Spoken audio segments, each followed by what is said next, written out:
Hanur police ಠಾಣೆ ಮುಂದೆ ಸಂಬಂಧಿಕರು ಪ್ರತಿಭಟನೆ ನಡೆಸಿದ್ದು ಮಕ್ಕಳು ಅಪ್ಪನನ್ನ ಕೇಳ್ತಾ ಇವೆ, ಎಲ್ಲಿಂದ ತೋರಿಸಲಿ ಅಂತ ಎನ್ಕೌಂಟರ್ಗೆ ಬಲಿಯಾದ ಕುಮಾರ್ ಪತ್ನಿ ಆಕ್ರೋಶ ಹೊರಹಾಕಿದ್ದಾರೆ.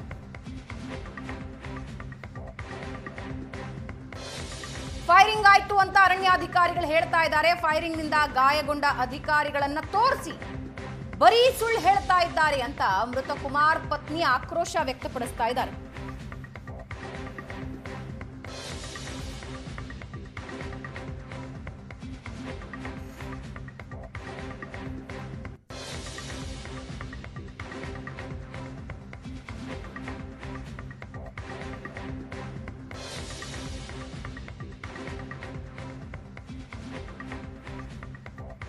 ಫೈರಿಂಗ್ ಆಯ್ತು ಅಂತ ಅರಣ್ಯಾಧಿಕಾರಿಗಳು ಹೇಳ್ತಾ ಇದ್ದಾರೆ. ಯಾರಿಗೆ ಏಟ್ ಆಗಿದೆ ಅನ್ನೋದನ್ನ ತೋರಿಸಿ ಅಂತ ಕುಮಾರ್ ಪತ್ನಿ ಪ್ರಶ್ನೆ ಮಾಡ್ತಾ ಇದ್ದಾರೆ. ಜೊತೆಗೆ ಮಕ್ಕಳು ಅಪ್ಪ ಎಲ್ಲಿ ಅಂತ ಕೇಳ್ತಾ ಇದ್ದಾರೆ. ನಾನು ಎಲ್ಲಿಂದ ತಂದು ಕೊಡ್ಲಿ ಅಂತ ಪ್ರಶ್ನೆ ಮಾಡ್ತಾ ಇದ್ದಾರೆ ಕುಮಾರ್ ಪತ್ನಿ.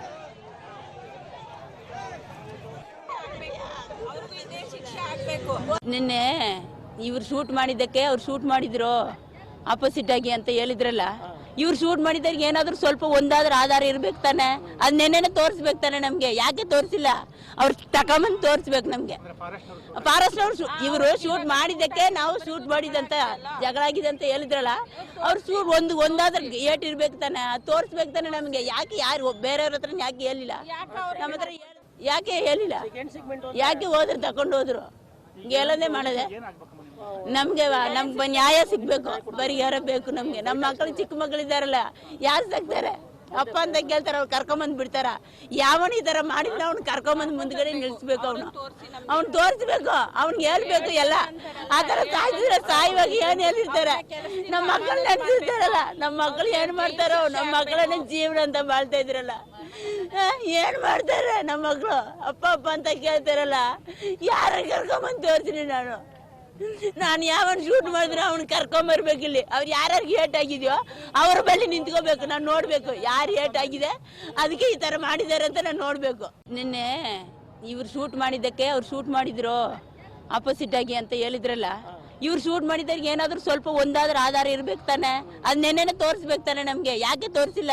ಅವ್ರು ತಕೊಂಬಂದು ತೋರಿಸ್ಬೇಕು ನಮ್ಗೆ. ಫಾರೆಸ್ಟ್ ಅವ್ರು ಇವರು ಶೂಟ್ ಮಾಡಿದ್ದಕ್ಕೆ ನಾವು ಶೂಟ್ ಮಾಡಿದಂತ ಜಗಳ ಆಗಿದೆ ಅಂತ ಹೇಳಿದ್ರಲ್ಲ, ಅವ್ರು ಶೂಟ್ ಒಂದಾದ್ರೂ ಏಟ್ ಇರ್ಬೇಕು ತಾನೆ, ತೋರಿಸ್ಬೇಕು ತಾನೆ ನಮ್ಗೆ. ಯಾಕೆ ಯಾರು ಬೇರೆಯವ್ರ ಹತ್ರ ಯಾಕೆ ಹೇಳಿಲ್ಲ? ನಮ್ಮ ಹತ್ರ ಯಾಕೆ ಹೇಳಿಲ್ಲ? ಯಾಕೆ ಹೋದ್ರು ತಕೊಂಡು ಹೋದ್ರು? ಹೇಳೋದೇ ಮಾಡದೆ. ನಮ್ಗೆ ನ್ಯಾಯ ಸಿಗ್ಬೇಕು, ಪರಿಹಾರ ಬೇಕು ನಮ್ಗೆ. ನಮ್ಮ ಮಕ್ಕಳು ಚಿಕ್ಕ ಮಕ್ಕಳಿದಾರಲ್ಲ, ಯಾರು ಸಾಕ್ತಾರೆ? ಅಪ್ಪ ಅಂತ ಕೇಳ್ತಾರ, ಅವ್ರು ಕರ್ಕೊಂಬಂದ್ ಬಿಡ್ತಾರ. ಯಾವನ ಈ ತರ ಮಾಡಿಲ್ಲ ಅವ್ನು ಕರ್ಕೊಂಬಂದ್ ಮುಂದ್ಗಡೆ ನಿಲ್ಸ್ಬೇಕು. ಅವ್ನು ತೋರಿಸ್ಬೇಕು, ಅವ್ನಿಗೆ ಹೇಳ್ಬೇಕು ಎಲ್ಲ. ಆ ತರ ಸಾಯ್ತಿದ್ರೆ ಸಾಯುವಾಗ ಏನ್ ಹೇಳಿರ್ತಾರೆ? ನಮ್ಮ ಮಕ್ಕಳು ನಡೆಸಿರ್ತಾರಲ್ಲ.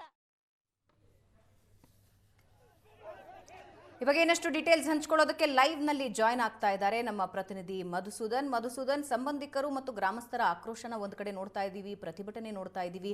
ಸಂಬಂಧಿಕರು ಕೆಲವೊಂದು ಪ್ರಶ್ನೆಗಳನ್ನ ಎತ್ತಾ ಇದ್ದಾರೆ. ಅಂದ್ರೆ ಅಲ್ಲಿ ಫೈರಿಂಗ್ ಆಗಿತ್ತು ಅವ್ರ ಕಡೆಯಿಂದ ಅನ್ನೋದಾದ್ರೆ ಆ ಫೈರಿಂಗ್ಗೆ ಸಾಕ್ಷ್ಯ ತೋರಿಸಿ ಅಂತ ಹೇಳ್ತಾ ಇದ್ದಾರೆ. ಮತ್ತೊಂದು ಕಡೆ ಅವ್ರು ಹೇಳ್ತಾ ಇರೋದು ದನಗಳನ್ನ ಹುಡ್ಕೊಂಡು ಬರೋದಕ್ಕೆ ಹೋಗಿದ್ದು ಅಂತ. ಎಕ್ಸಾಕ್ಟ್ಲಿ ಏನು ಸರ್ಕಾರದ ಮೂಲದಿಂದ ಬರ್ತಾ ಇರೋ ಮಾಹಿತಿ, ಗ್ರಾಮಸ್ಥರ ವಾದ ಏನು? ಕ್ಲಿಯರ್ ಪಿಕ್ಚರ್ ಸಿಗ್ತಾ ಇದೆಯಾ ಈಗ ಸದ್ಯಕ್ಕೆ? ಖಂಡಿತವಾಗ್ಲೂ ಇಲ್ಲ ಭಾವನೆ. ಯಾಕಂತ ಹೇಳಿದ್ರೆ ಇದು ಅರಣ್ಯ, ಸುಮಾರು 3 ಕಿಲೋಮೀಟರ್ ದೂರದಲ್ಲಿ ಅರಣ್ಯದ ಒಳಭಾಗದಲ್ಲಿ ನಡೆದಿರ್ತಕ್ಕಂಥ ಘಟನೆ. ಜೊತೆಗೆ ಅವರು ಕೊಳ್ಳೇಗಾಲದ ಆಸ್ಪತ್ರೆಗೆ ಮೃತದೇಹಗಳು ಬರೋವರೆಗೂ ಕೂಡ ಇಂಥದ್ದೊಂದು ಇನ್ಸಿಡೆಂಟೇ ಕೂಡ ಗೊತ್ತಾಗಿರಲಿಲ್ಲ. ಅದಾದ ನಂತರವೂ ಕೂಡ ಇಲ್ಲಿವರೆಗೆ ಅರಣ್ಯ ಅಧಿಕಾರಿಗಳು, ಸಿಬ್ಬಂದಿಗಳು ಒಂದು ವಾದವನ್ನು ಮಂಡಿಸಿದ್ರೆ, ಅದೇ ರೀತಿಯಾಗಿ ಈಗ ಮೃತರ ಕುಟುಂಬ ಏನಿದ್ದಾರೆ ಅವರು ಒಂದು ವಾದವನ್ನು ಮಂಡಿಸ್ತಾರೆ. ಸ್ವತಃ ಈಗ ಅರಣ್ಯ ಸಚಿವರೇ ಕೂಡ ಪ್ರೆಸ್ ಮೀಟನ್ನು ಮಾಡಿದ್ರು. ಜಿಂಕೆ ಮಾಂಸ ಇತ್ತು, ಅಲ್ಲಿ ಬಂದೂಕಿತ್ತು, ಇವರು ಜಿಂಕೆ ಮಾಂಸದ ಬೇಟೆಗಾಗಿ ಹೋಗಿದ್ರು ಅನ್ನೋ ಒಂದು ಮಾತನ್ನ ಹೇಳಿದ್ರು ಕೂಡ ಈಗ ಮೃತರ ಸಂಬಂಧಿಕರು ಹೇಳ್ತಾ ಇರುವಂಥದ್ದು ಇಲ್ಲ, ಅವರು ಹಸು ಕಾಣೆಯಾಗಿತ್ತು, ಅದನ್ನ ನೋಡ್ಲಿಕ್ಕೆ ಹೋಗಿದ್ರು. ಜೊತೆಗೆ ಮಲಗಿದ್ದಂಥ ವ್ಯಕ್ತಿಗಳನ್ನ ಏಳಿಸಿ ಇವರು ಗುಂಡನ್ನ ಆರಿಸಿದ್ದಾರೆ ಅನ್ನೋ ಒಂದು ಗಂಭೀರವಾದಂಥ ಆರೋಪವನ್ನು ಮಾಡ್ತಾ ಇರ್ತಕ್ಕಂಥದ್ದು. ಹಾಗಾಗಿಯೇ ಕೂಡ ಮೃತದೇಹಗಳು ಮೈಸೂರಿಗೆ ರವಾನೆಯಾಗಿ ಸುಮಾರು 24 ಗಂಟೆಗಳು ಕಳೆದ್ರೂ ಕೂಡ ಇನ್ನೂ ಅವುಗಳ ಮರಣೋತ್ತರ ಪರೀಕ್ಷೆ ಆಗ್ತಾ ಇಲ್ಲ. ನೀವು ಗಮನಿಸ್ಬೋದು, ಮೈಸೂರಿನ ಈಗ ಶವಾಗಾರದ ಮುಂಭಾಗದ ದೃಶ್ಯಗಳು ಯಾವ ರೀತಿಯಾಗಿದೆ ಅಂತೇಳಿ ಇಲ್ಲೂ ಕೂಡ ಏನು ಶವಾಗಾರದ ಮುಂಭಾಗದಲ್ಲಿ ಸಾಕಷ್ಟು ಜನರು ನಿಂತಿದ್ದಾರೆ. ಅವರೆಲ್ಲರೂ ಕೂಡ ಕೇಳ್ತಾ ಇರುವಂಥದ್ದು ಈ ಒಂದು ಘಟನೆಗೆ ಕಾರಣ ಆಗಿರ್ತಕ್ಕಂಥ ವ್ಯಕ್ತಿಗಳೇನಿದ್ದಾರೆ ಅವರು ಸ್ಥಳಕ್ಕೆ ಬರಬೇಕು, ನಿಖರವಾದ ಕಾರಣವನ್ನು ಹೇಳಬೇಕು. ನೀವು ಹೇಳುವಂತಹ ಕಾರಣ ಏನಿದೆ ಅದು ನಮಗೆ ಸತ್ಯವಾಗಿದೆ ಅನ್ನೋದು ಗೊತ್ತಾಗಬೇಕು. ಆ ನಂತರದಲ್ಲಿ ಶವ ಸಂಸ್ಕಾರಕ್ಕೆ ಅಂದರೆ ಮರಣೋತ್ತರ ಪರೀಕ್ಷೆಗೆ ಅವಕಾಶವನ್ನು ಮಾಡಿಕೊಡ್ತೀವಿ ಅಂತೇಳಿ. ಸದ್ಯಕ್ಕೆ ಈಗ 3 ಮೃತದೇಹಗಳೇನಿವೆ ಆ 3 ಮೃತದೇಹಗಳ ಪಂಚನಾಮೆ ಕೆಲಸಗಳು ನಡೀತಾ ಇದೆ. ಅದಕ್ಕೆ 3 ಜನ ತಹಶೀಲ್ದಾರರನ್ನ ತಾಲೂಕು ದಂಡಾಧಿಕಾರಿಗಳನ್ನ ನೇಮಕ ಮಾಡಿರ್ತಕ್ಕಂಥದ್ದು. ಅಂದರೆ ಚಾಮರಾಜನಗರ, ಯಳಂದೂರು, ಅದೇ ರೀತಿಯಾಗಿ ಕೊಳ್ಳೇಗಾಲದ ತಹಶೀಲ್ದಾರ್ಗಳೇನಿದ್ದಾರೆ ಒಂದೊಂದು ಮೃತದೇಹಕ್ಕೆ ಒಬ್ಬೊಬ್ಬರು ತಹಶೀಲ್ದಾರ್ಗಳು ನೇಮಕವನ್ನು ಮಾಡಲಾಗಿದೆ. ಈಗ ಸದ್ಯಕ್ಕೆ ಅವರ ಸಮ್ಮುಖದಲ್ಲಿ ಮೃತದೇಹಗಳೇನಿರ್ತವೆ ಮೃತದೇಹಗಳಲ್ಲಿ ಬಾಡಿಯಲ್ಲಿ ಆಗಿರ್ತಕ್ಕಂಥ ಗಾಯಗಳು, ಸದ್ಯದ ಪರಿಸ್ಥಿತಿ, ಗುಂಡುಗಳು ಎಲ್ಲೆಲ್ಲಿಗೆ ತಗಲಿದೆ ಇದೆಲ್ಲವನ್ನು ಕೂಡ ಪಂಚನಾಮೆ ಮಾಡ್ಕೊಳ್ತಾರೆ.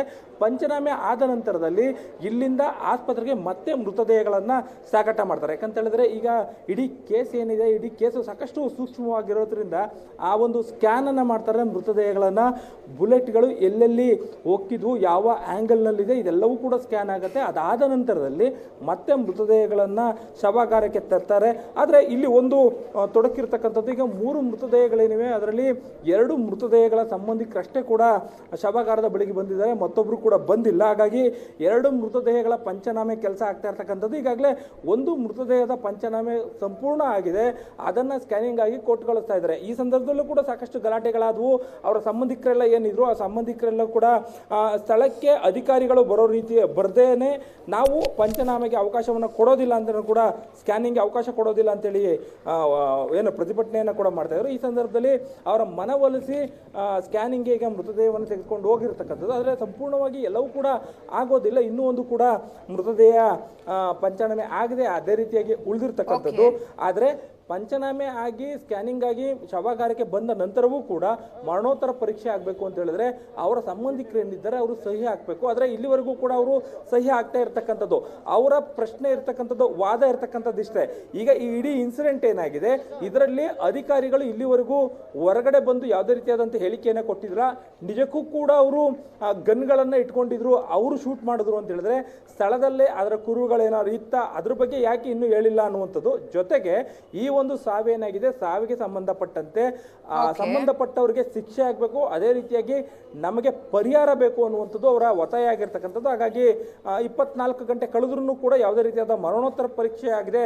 ಮೈಸೂರಿನ ಶವಾಗಾರದಲ್ಲೇ ಶವಗಳು ಉಳಿಯುವಂಥ ಪರಿಸ್ಥಿತಿ ಉಂಟಾಗಿದೆ. ಭವನ. ಎಸ್, ಧನ್ಯವಾದ.